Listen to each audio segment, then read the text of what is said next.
Welcome back to the Israeli pod. Sorry, I'm gonna start over. Okay. Welcome back. We're on the Israeli Bond podcast here on hmTv. And now we're going to continue the conversation with Orly Regev, a mom of three, that two of her boys, twins, drifted into the Israeli army as combat soldiers.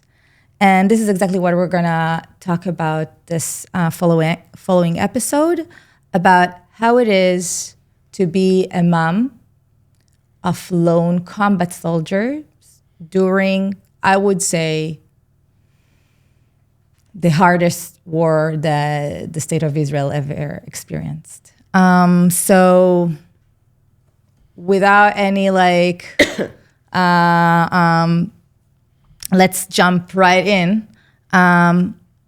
October 7th. This is a day that is I would say collective trauma. October 7th, later on in the diaspora, October 8th also. And I wanna know, tell me how October, how was it like just tell me your story from October 7th. So I think before I started, I said before in the first episode, we are very proud of our kids accepting and joining the IDF and going into these special units. And the term I used after October 7 is if I went from pride, I went to being afraid. I had no fear before October 7. I was very proud. We were very proud. But then October 7 hit, and it went from to being proud to just being afraid constantly. That fear walked with you. So October 7, we went to sleep October 6 and had no idea that anything is happening. You know, we're in New York, 7 hours back from Israel.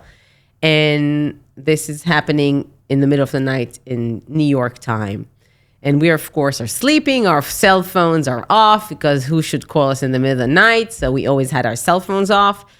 And apparently at that time, when everything started, my two boys are in Israel and they were immediately called. They were home at that Saturday and they were immediately called to get back to their units. My son was just here in New York visiting one of them, and he landed October 6th in Israel. So October 7 in the morning, this all started. They're being called back immediately to get to the units. Because it was a weekend and they were home that weekend, correct? And my daughter at the time was also in Israel. And they're trying to reach us, but our phones are off. And they're very stressed. It's the first time they're feeling something big is happening. So it got to the point where my daughter told them, you just go to the army. I'll try to reach, mom and dad. And she's trying everything she can to reach us. We're not picking the phone. She even calls the fire department in Sayasset. She calls the police. She's asking them to get to the house to reach the parent. They told her they cannot do that. Then she gets this thought, oh, maybe I'll call the neighbor. And she calls the neighbor, and the neighbor picks up 4:00 in the morning. She tells them a war started in Israel. We really need to reach my parents. Can you get to their door? So we get a knock on our door at 4:00 in the morning. And who is knocking at 4:00 in the morning on our door? I go down and my neighbor's in the door and whoa. And she goes, oh, your daughter called. And she said that a war started in Israel. And when she said that first sentence, my first thought was, oh, my hysteric daughter. Again, and there always is exaggerating. But then she said, and your boys are trying to reach you, you're not picking up. That's when I realized, oh my God, something is happening. And that's when everything started. So we are trying to reach our boys. One does not pick up. The other one is picking up. And he's saying that he's in base now. And they're going to be taking them now to fight. And my husband goes, what do you mean to fight? And he's still in training. He hasn't even finished his training. He's still, in the process of being trained to be a full combat soldier. He's saying, I don't know, but they're bringing buses over. So my husband tells my son, oh, if they're bringing buses, that's good. By the time you'll get there, it'll be over. Wait, but I don't want to interrupt you, but by this time, how long have they been in the Israeli army for? They've been in the Israeli army for a little less than a year. Okay. So they're like almost new to the Israeli army, Yes, kind of. yes. And at that time it was like maybe 11 a.m. in Israel or by noon.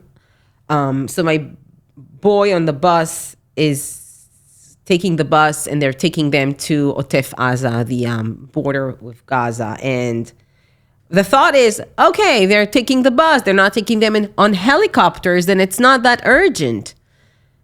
And that's it. We have no connection now with our son, who we know went to fight. We don't hear anything back from him. Once he was on the bus, they had to shut off their phones, and that was the last time we spoke to him. The other son, we understand, is going north because they thought that something will start in the north, so they're pulling him to the north. Have you talked with him? We were able to speak to him. We got in touch with him, so he was okay. So now we're sitting in our living room, and we're like, whoa, now we start to do all the phone calls to our friends who their kids are also in the army. And, did you hear from your son? Did you hear? Yes, I heard. No. And then we speak to Orna and Renan, and they did not hear.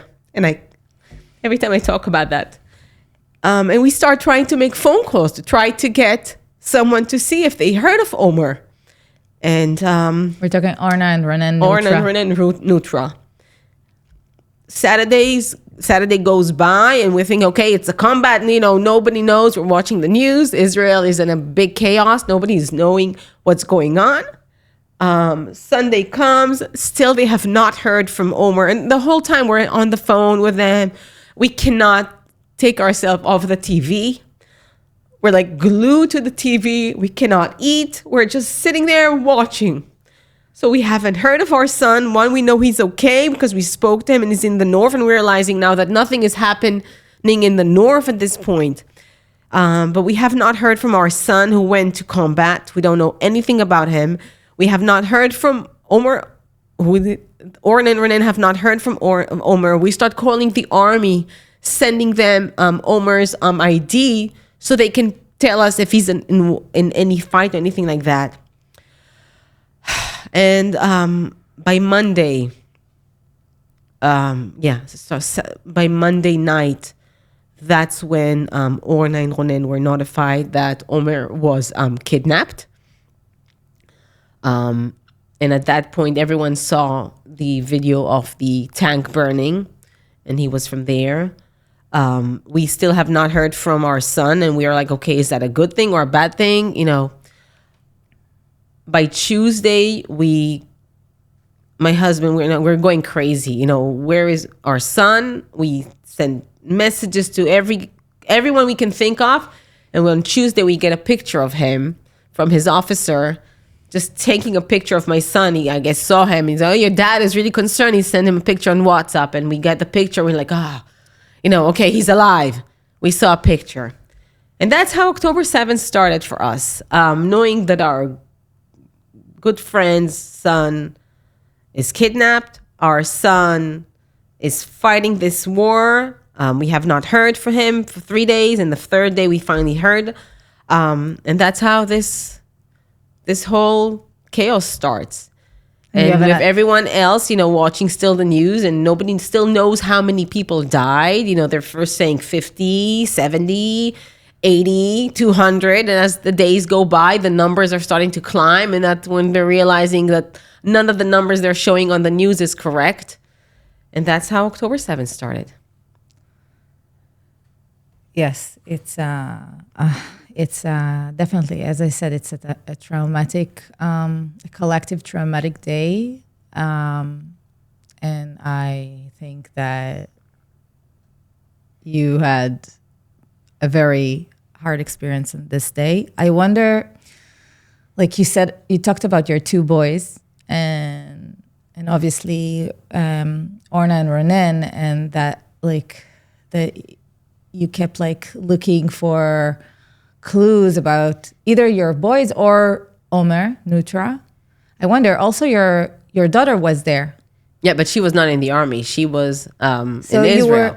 You were not worried? All three of my kids are in Israel during a war. She's okay because she's in the center in Israel. So she's okay. But the boys are there, and that's what get us very concerned. And after the third day, we finally hear back from our son, and we talk to him, and what he saw in 3 days, it was devastating. It's something that I was thinking, I hope it doesn't ruin him for his rest of the life, because he was the first unit that came into the border of Gaza envelope, and we're actually fighting there. And days later, when we spoke to him, or actually weeks later, he said when his officers gathered all the soldiers and they told them, you're going to go on the buses now and fight.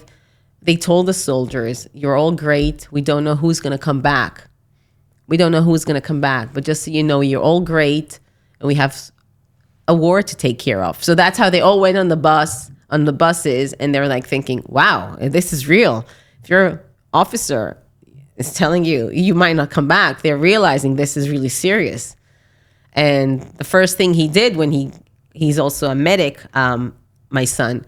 So the moment they got to Yeshuv Kisufim, there was another unit there, and they started pulling the wounded soldiers.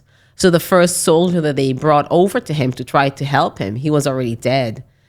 And he felt very bad because he was trying to help him, revive him, and there was nothing to do. So he felt, he carried that with him for a while. That felt that in the guilt he couldn't help. So that was something. So as a parent, after we spoke to him, we felt that he had all this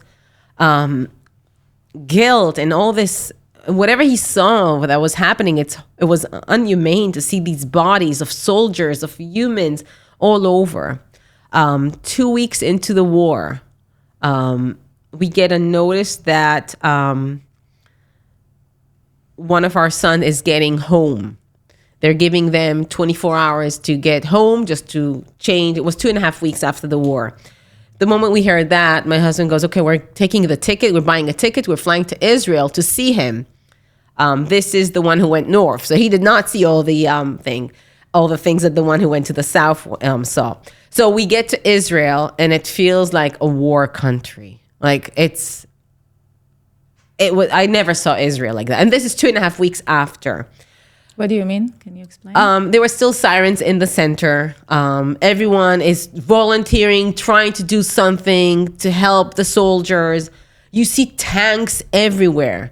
My sister lives in the south. You see tanks everywhere. They're just riding. Every road you go, you just see military cars, airplanes, fighters all the time in the air. So it's like you feel like you're in a war. At that time we came to Israel, we were able to see our son who went to the north, and then we were able to contact our other son who went to the south. We pretty much begged him, his officer said, we came to Israel, we really want to see our son, just to say hello, to make sure he's okay after 2.5 weeks of war. And we saw him, and he was definitely different. He went through so much. And I don't think he couldn't even communicate it with us. It was very frustrating to see that you're there and you cannot help your son. So he got like 24 hours with us, and he had to go back to combat.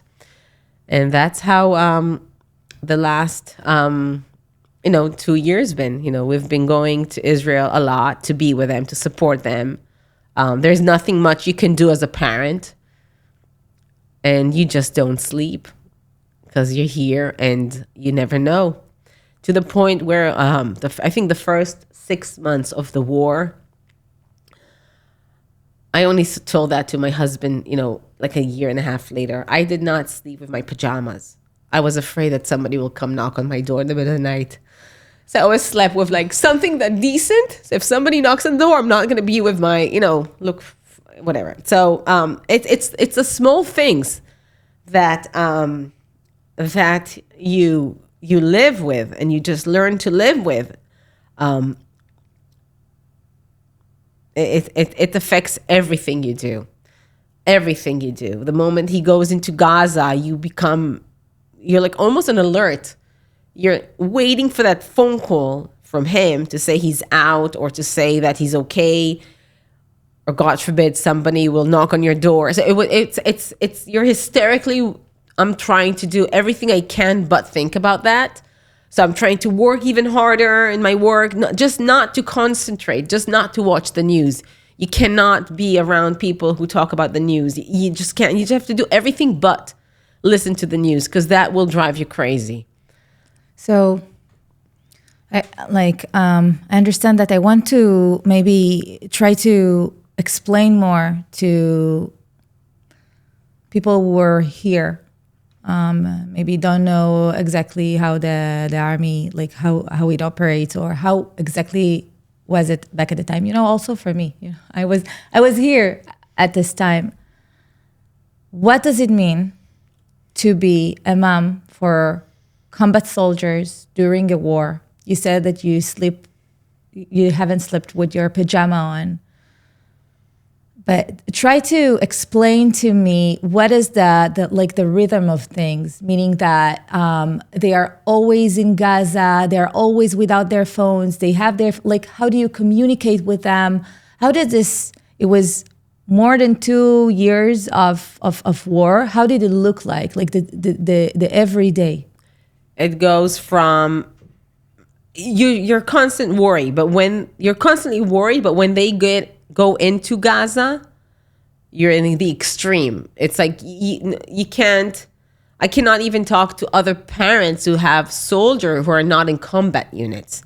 It's kind of like they don't even understand what you're going through. So yes, you can have a lone soldier, you can have another family who has a soldier in, but as they're not feeling the same way as you are when your son can be dead any second in there. It was every day you hear it on the news, another soldier died. It was nonstop. And it was just, we couldn't think of anything but that. So we tried, both me and my husband, to occupy ourselves with everything else but that. I wonder, you know what, I want to go a little bit back, because we spoke about the fact that they're going, I'm sorry, I'm going to take you a little bit back, but we spoke about the fact that on October 7th, they went on the bus, right? And they were going into this war zone. And I just want to note that by that time, they're only less than a year in the army. They never really fought. People sometimes they vision soldiers as adults and very already ready for war, and they are they train for war. But basically, the way we Israelis see it, we see it as kids, as our kids. Yes. And they never participated in a war. I must say, they never participated in a war for a long time, right? Because also my group age never participated in a war before this one. So the first time that he's actually starting to fight is not only that it was his first time, and the first time for a lot of people in Israel, because the usual is not a war. It's exactly. He was also not even he not even finished his training. So it's more to it. I just wanted to single this out because it's a very different perspective that us Israelis see the army and maybe other people see soldiers. And then after I'm saying that, but after this 6 months, after this 3 days, and then 6 months into the war, it was very I would say intensive state.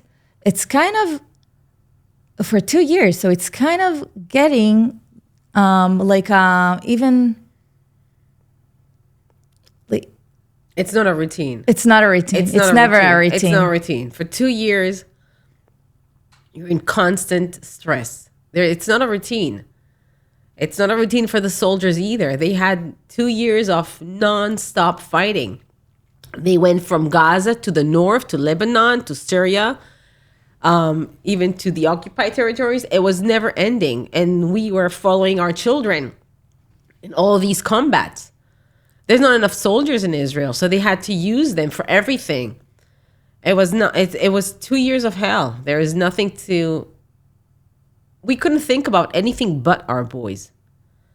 And you were here. And all this time you were here at the end We're of the here and we're going a lot to Israel, back and forth, back and forth. We're all the time going back and forth for 2 weeks here, 2 weeks there. But it's like nothing. It's like the tip of the ice. It's just to give them a hug, to be with them when we see them, and then we're back here. And when you're in Israel, you're able to be with them? No, I mean, they're getting maybe a day or two with us, and that's it. It's not like, they're not getting...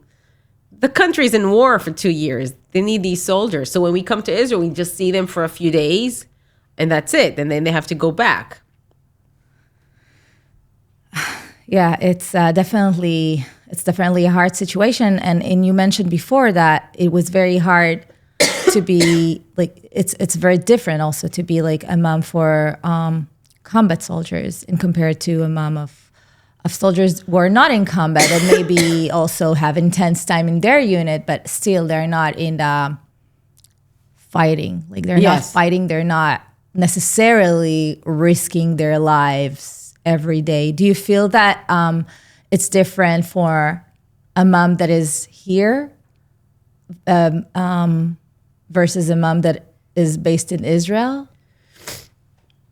That's a good question. And I don't know. I mean, I think we all worry. You're constantly worrying, even if you're here or if you're there. The good thing is when you're in Israel, at least every 3-4 weeks, you get the weekend with your son, so you'll see them. For us, every separation from our sons was it was like almost like a movie. We'll be crying because we don't know if this is the last time we see them. They'll be going to. We come to Israel, we visit them, we see them. Then they are drafted back. They go back to the army, and then we have to say goodbye. And every time we say goodbye, it's like oh my God. It's like you never know. It's not a regular situation. When you come, you visit your kid, and you say goodbye, you'll see them next 2 months. You don't know if this is the last time you see them. So, and have you ever thought of maybe moving to Israel for this period of time? I know that some people did. No, I did not. I don't think it would have, maybe it would have helped just being there for them, but no. Because you knew that anyway. They moved there. We have our still lives here. My husband actually wanted to move to Israel more than I did. He's like, let's just take everything. And I was like more hesitated. I'm still hesitated of moving to Israel. And he still wants. No, I think we're both currently here. Okay, yes. And I wonder, so I hear your narrative obviously because you're here, but I wonder how your boys felt. Did they were stressed and worried and in fear this entire 2 years, or their narrative was a little bit different? Oh, they're definitely not in fear. Definitely. If you ask any soldier, none of them are in fear. They're very proud. Very proud. Up to this day, I keep telling my son, when he went back October 6th, I wanted him to fly October 6th to land in Israel October 7th, the day after. And he couldn't, when we bought the tickets, he was like, no, I want to come to Israel on Friday. This way I have the weekend to rest before I go on Sunday to base. And I keep saying, if you just have listened to me, you have landed on October 7th in the evening after this whole thing, you didn't have to go. And he would have said, he always keeps saying that, I would have felt so bad if I missed it and not being there, fighting with my unit and doing it. Even though, so they're proud. They did amazing things during these 2 years. Amazing things. And they're very proud. So they were never afraid. And I wonder, you said that you were super, super proud in the first episode when they decided to follow your house values, basically, and draft into the Israeli army. And you said in the beginning of this episode that this feeling of proud changed into a big fear. Fear. Constant fear, yes. So in Israel right now. Okay, so we're gonna pause, and after this, so we spoke about this like more than 2 years of like of constant stress. And all this time, your boys served in the Israeli army? Yes. Also, and was they supposed to serve all this time, or they signed up for a little bit more in order to extend their service? Because basically the service is supposed to be for 3 years. I don't know for lone soldiers if it's 3 years or less. Same thing. 3 years. So all the soldiers had to sign more this time during the war. They automatically went from regular service to miluim, which is like a reserved. But all the soldiers stayed, and that's what they did. And it's funny when I have the two boys, still one is still in the army, the other one finished the army. But the day he finished the army, that's when the war, I would say the war ended in a way, all the hostages. And I told him, they wanted you to finish the army in order for them to finish the war. Oh, that was supposed to be the day that he was supposed to finish the army? Yes, the day he finished the army, that's when the war ended. Wow. Like just a coincidence, but that's when all the hostages, they brought them back. Okay, so let's go to nowadays. Okay, so right now, so you have one boy that is still in the army. Yes. And another one that is already released from the army. Where are they now? Where is he now? So my boy who finished the army, before he joined the army, when he applied to colleges, he really wanted to be a doctor. He wanted to be a doctor, and that was something he had in his mind. And after being during his service, and he was a combat med, and he saw a lot of things, that was definitely something he decided, that's my mission. So he tried to get into medical schools in Israel. In Israel? Yes. So he wanted to stay after all this, yeah, like 3 years? I told them, I was like, enough. You're done. Come to the United States. Come study here. Don't go. And he said, I am not coming back. After I gave my life to Israel, I want to study here. I want to be a doctor here.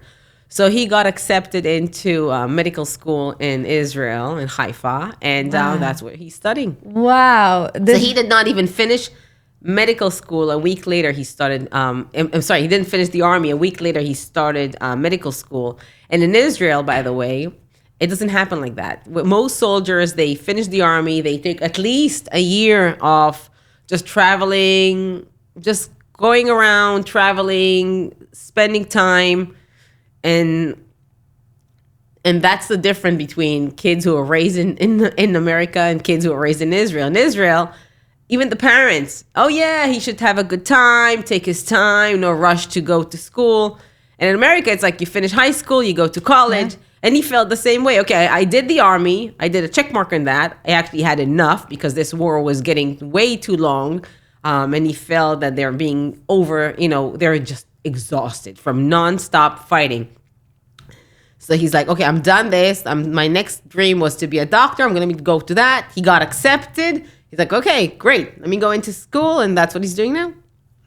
That's amazing. Yeah, like he already postponed the college. So now he's doing it in Israel. Yes.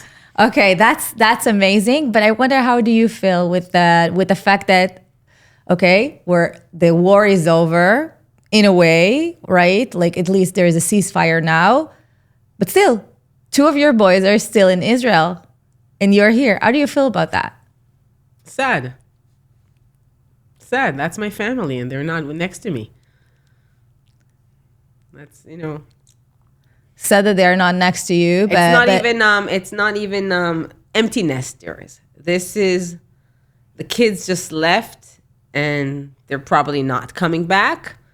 Maybe just to visit. But no, they want to live there. They love the country. They love the country. Yes. After they see their lives in Israel. They're young. Yeah. When you're young, you see things different than when you're my age. Yes. I agree, but I want to give my 2 cents on that. Because I think that at the end of the day, Israel is the manifestation of the Jewish people. And what we realized after October 7th, and especially here after October 8th, is that there is no prosperity to Jewish diaspora without a strong Israel. And also Israel cannot be strong without a prosper Jewish in the diaspora that will support in so many ways, okay? And in fact, Israel needed this people on ground, this special people that will fight for it in order to help her not to be extincted, like we thought back at the days. Maybe only I thought, but like was actually a big fear. And it's thanks to people and kids like your boys, and I refer them to kids because at the end of the day we're moms, okay? So kids like your boys, but mostly for families and moms like you that taught them these values. No, I'm getting emotional. That is super special. And I want to thank you. As I said before, I feel so honored to have you here today to tell your story, because this is something that I feel that every Jewish person here needs to hear.